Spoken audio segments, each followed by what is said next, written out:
Hi there! In this week's video, I'm drawing a colored pencil portrait of Adam and Steph from the YouTube channel Doodle Date. Hi art friends! Hey art friends! Oh, I got an itchy nose. That's not what this video's about. I'm not ready! This video's about to get pretty intense. I hope you're sitting down for These two are super cute together and I love watching their videos over and over again. I enjoy them every single time.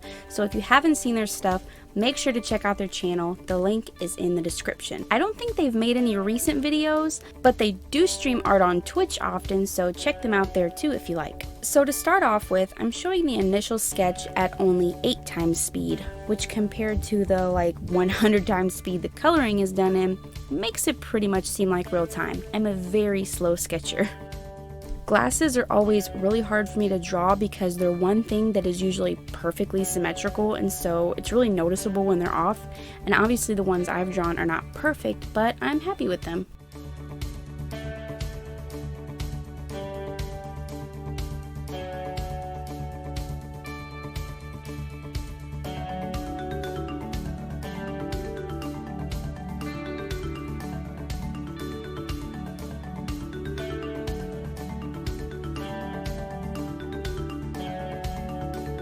When it comes to proportions, I've learned some really helpful tips from Professor Lou on the YouTube channel Art Prof. And she says all the time how important it is to reference the whole face at a time. Not just focus on drawing, just the eyes or just the mouth at one particular time, but to notice and understand their relationship to each other. For example, where is the outside corner of the eye in relation to the edge of the nose? Or how close is the bottom of the nose to the top lip? Tips like that have really made me feel like I'm understanding proportions much better. You can kind of see what I mean when, as I'm starting to draw the chin, I'm pointing my pencil back and forth from the bottom lip to where I think the chin should be as I'm looking at my reference picture. At first I thought I had it too close, so I changed it, but afterwards it looked way too long, so I fixed it back.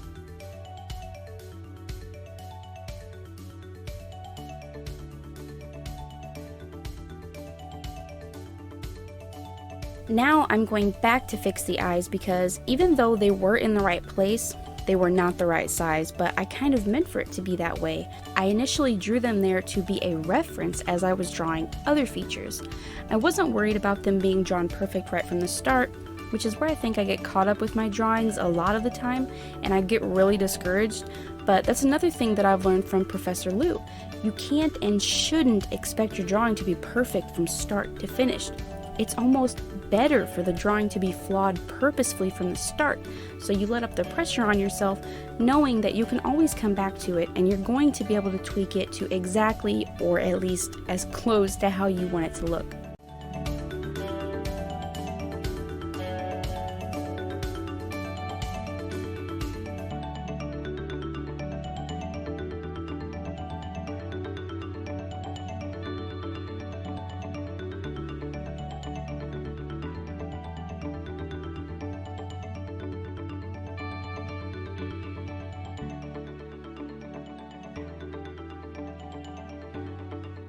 Now, drawing Adam was a bit trickier, especially his eyes, because in the reference photo, they're very squinty because the sun is shining right in his face. So I wanted to make sure that I didn't draw them too big, which is something that I catch myself doing a lot. But obviously, it's really hard to get good detail in such a small space, so I really tried the best I could.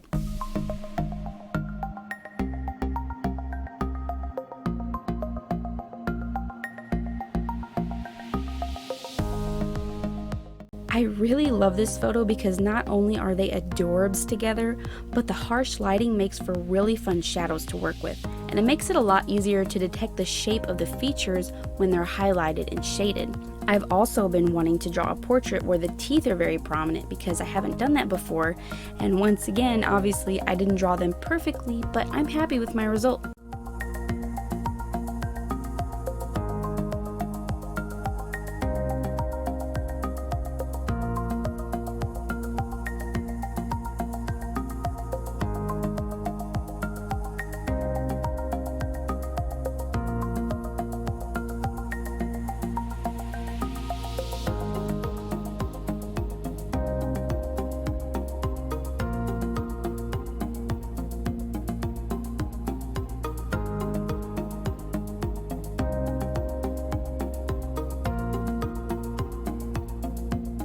The hat was also really fun to draw because it's not something I would ever choose to draw on my own, but it really adds to Adam's character because, well, you can't draw him not wearing a hat.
For coloring the skin, I started by putting down the color cream on all the areas that were highlighted by the sun, and then a light layer of a color called light flesh all over, just as a base layer to build upon. I didn't film all of the first 2 or 3 layers just because you really can't see anything.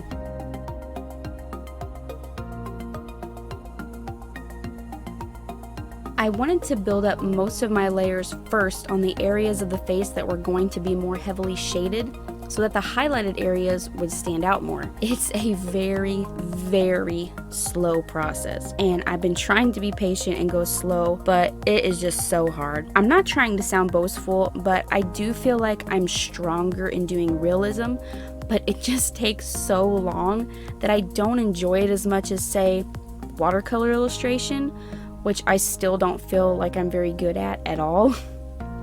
The more I rush the shading of the colored pencils though, the worse and more scratchy it looks, so go slow. Patience really does pay off in the end. Finally, I'm going in with a darker color that you can actually see. I'm using a blue first in the shaded areas that I will afterwards overlay with red and then a few other colors. Instead of using like a dark brown or a black for shadows, I found it really makes it look more realistic and lively when there's multiple colors used, sometimes 5 or 6 or even more, and they're all built up to create real depth. This is the same technique that I used on my portrait of Jazza, and I'm really happy with how that ended up looking.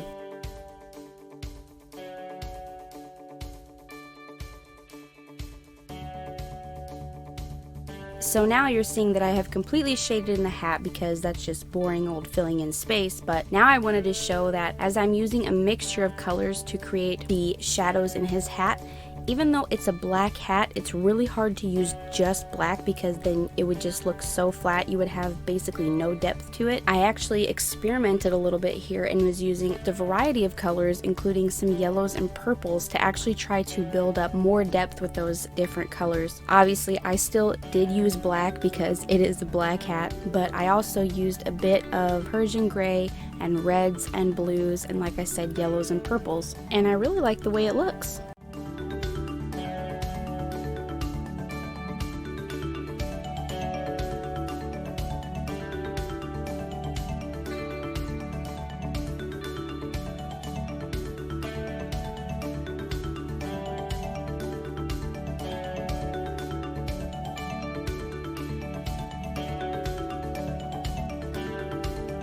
So here I'm using a kneaded eraser to kind of help bring out some of those highlights.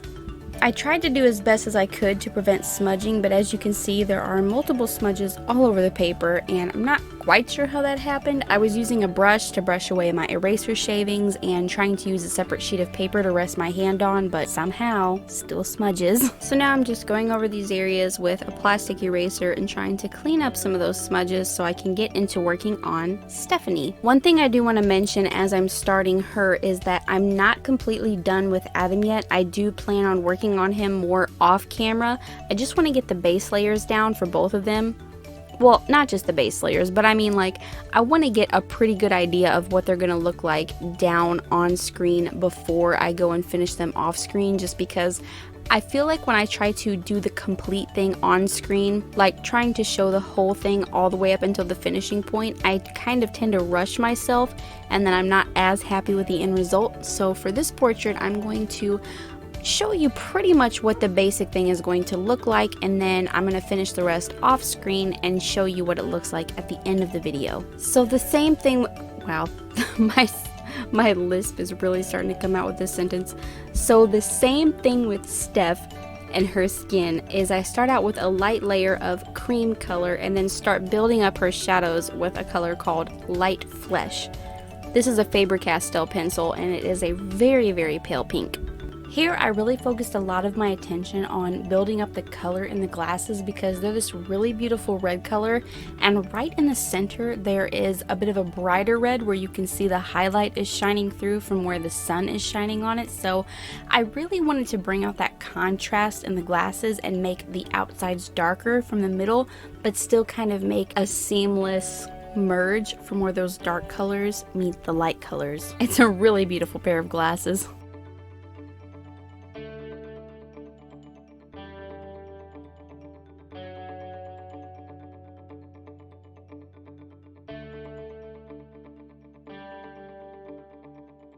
I personally think Steph's face turned out nicer than Adam's, maybe because I had figured out my rhythm by the time I got to her, but in any case, they still look cute together. I think now I'm going in with dark umber, which I believe is the darkest color I have next to black. I wanted to bulk up these shadows just a bit more, but I'm not done with them yet. I decided to go ahead and start on the hat, once again starting with cream on the highlighted areas, then I go in with the base layers of color. I really enjoyed drawing this hat as well. It had a different texture than Adam's hat, so it provided a fun contrast to it. This is a ribbed hat, but I didn't draw in all the tiny little individual holes that you can see in the photo. I'm not necessarily wanting to copy exactly what's in the reference. Even though I used cream in the highlighted areas, I'm still going in with my plastic eraser to bring back those highlights that I might have covered up. I think I was more nervous to start the hair because in my experience, it's always what I do last, and so it always ends up being rushed because I've already spent so much time on the face and clothing that I'm pretty much burnt out by the time I get to the hair. But I really spent my time on this because I wanted to do Steph's lovely hair justice, and it actually turned out to be one of my favorite hair renderings that I've done to date alongside Bailey J. Blonde hair I find is especially difficult because you can see much more detail in it, whereas in dark hair you're able to hide a lot more. So here you can see I finished rendering the drawing off camera and I added the bubble on top of Steph's bubble and also her blue fluff from her coat. Now I wanted to do some kind of background, and so I thought I'd try out my son's pastel pencils. In the photo it looks like there's some kind of foliage behind them, so I went with a green color. Sorry Steph, I know how much you hate sap green, but it just looks so nice with the other colors. I was going for a kind of vignette look, but these pencils were so hard to work with. I've never used them before, but they broke very easily. They were super hard to sharpen and just overall really messy. That being said, I actually really like the effect they give, and plus it was nice having a wider nibbed pencil to do this with. I think it would have taken a lot longer with my Prismacolors, and those don't really smudge as well, so I'd have wasted a lot more pencil. And finally, the piece is complete. Getting started on this was really daunting just because I knew the time it would take, but I actually love the end result. The lighting effect is so cool, and when I finish pieces that I really love, it gets me really excited to start the next one. Who will it be? Any guesses? Thank you guys so much for watching. As always, make sure to click that thumbs up button if you enjoyed, and also consider subscribing to my channel and turning on post notifications if you like my content and want to see more. Okay, bye guys!